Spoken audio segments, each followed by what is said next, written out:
So you may have seen an article talking about Where and Here at CES before. Now, they actually sent us their BeHear Proxy model.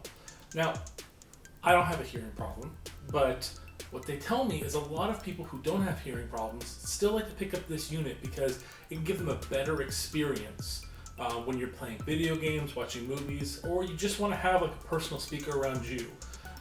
So even if you aren't suffering from levels of hearing loss, this could still be a good option for you. So let's check this out. So let's check this product out. Oh, there appears to be a little box cover on top of this. And then that's where we have our seal.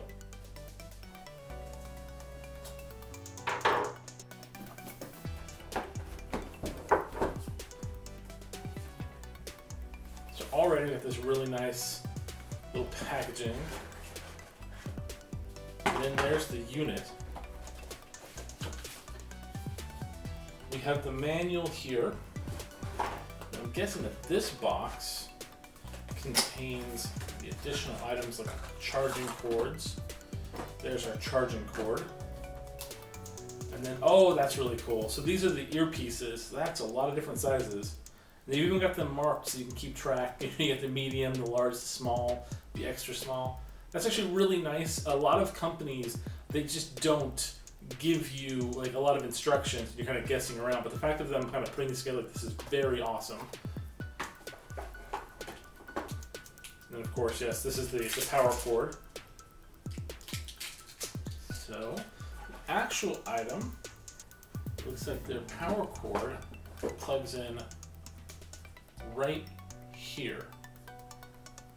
So when you're not using it. And so these bad boys are pretty simple. You just put them right there. It produces the sound from these speakers. And then if you want to go into private mode when using it for like your cell phone, you can pull these bad boys out and just pop them right in your ear. And that is going to give you that quieter sound specifically just for you. When you're done using them and you want to basically just put them right back, if you go right here, there's a little button on there. Push that and it just retracts them right back into the socket. Really easy. It's very comfortable. It's very kind of cool to the touch. I'm gonna try these out with some video gaming. I'm gonna try them out with some, television time, see how they kind of sound, see how they kind of feel. I'm gonna make a little article but more in depth about how that works out. If you like this video, please like and subscribe, and we'll see you guys next time.